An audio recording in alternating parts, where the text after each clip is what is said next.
dahil sa kanyang pagkapanalo. Limpak-limpak na salapi ang kanyang matatanggap. Umukit ng kasaysayan si Carlos Yulo.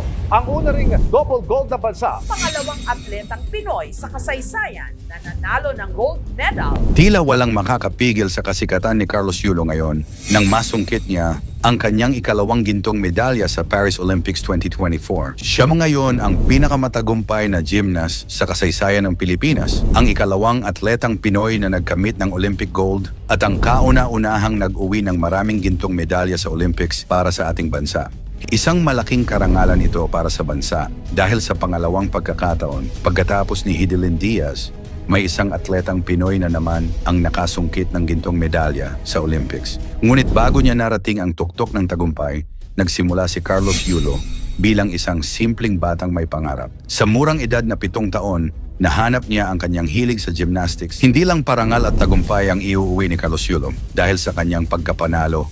Limpak-limpak na salapi ang kanyang matatanggap. Sa kanyang pagbabalik sa Pilipinas, lalong magiging matamis ang tagumpay ni Carlos Yulo dahil sa mga premyong naghihintay sa kanya mula sa mga bigating business tycoon sa Pilipinas. Noong una, ipinangako ng Mega World ang isang 2-bedroom unit para sa isang gintong medalya. Ngunit dahil sa kanyang pagkapanalo ng 2 ginto sa 2024 Paris Olympics, We will always be proud of him for taking Filipino excellence to the next level. sabi ni Lourdes Gutierrez Alfonso, President ng Mega World. Sa pamamagitan ng marangyang premyong ito, umaasa ang Mega World na makapagbigay inspirasyon sa mga susunod pang henerasyon ng mga atletang Pilipino na abutin ang kanilang mga pangarap at mag-uwi ng karangalan para sa bansa. Ano-ano kayang mga papremyo ang nakaabang kay Carlos Yulo dahil sa kanyang pagkapanalo? Bukod sa mga pera at mga ari-arian na umaabot sa milyong halaga, ano-ano pa kaya ang mga pabuyang nakaabang para kay Carlos Yulo? Yan ang ating alamin.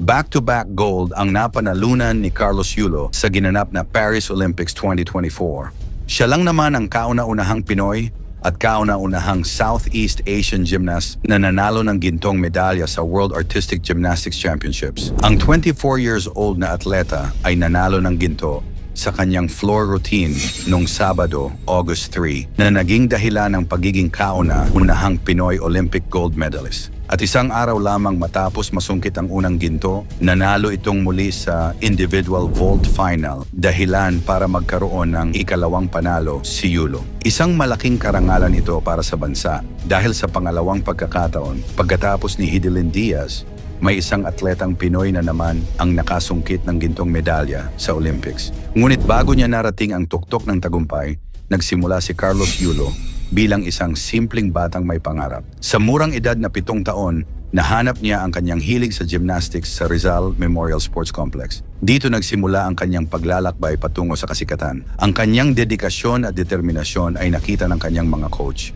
na walang sawang nagbigay ng gabay at suporta. Hindi naging madali ang daan ni Yulo. Kinailangan niyang magtiis ng maraming sakripisyo mula sa pag-alis sa kanyang pamilya upang mag-training sa Japan hanggang sa pagharap sa mga paghamon ng international competitions. Ngunit sa bawat hakbang, bawat pagtalon at bawat pagsusumikap, pinatunayan ni Yulo na kaya niyang lagpasan ang anumang balakid. Sa ilalim ng pagsasanay ni Coach Munihiro Kugimiya, unti-unting lumabas ang tunay na potensyal ni Yulo. Ang mga oras ng pagsasanay, pag-aaral ng bawat detalye ng kanyang routine, at ang walang sawang pag-uulit ng bawat galaw ay nagbunga ng mga makasaysayang tagumpay. Sa kanyang pagbabalik sa Pilipinas, lalong magiging matamis ang tagumpay ni Carlos Yulo dahil sa mga premyong naghihintay sa kanya mula sa mga bigating business tycoon sa Pilipinas. Noong una, ipinangako ng Mega World ang isang 2-bedroom unit para sa isang gintong medalya. Ngunit dahil sa kanyang pagkapanalo ng 2 ginto sa 2024 Paris Olympics, nagdesisyon ang Mega World na doblehin ang kanilang kabutihang loob.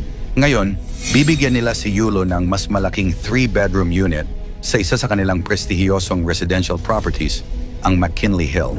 Ang 3-bedroom unit na ito, na nagkakahalaga ng 32 million pesos, ay fully furnished na may high-end appliances at modern amenities. Mayroon itong 2 balkonahe, isang hiwalay na silid para sa kasambahay, at isang dedicated parking space.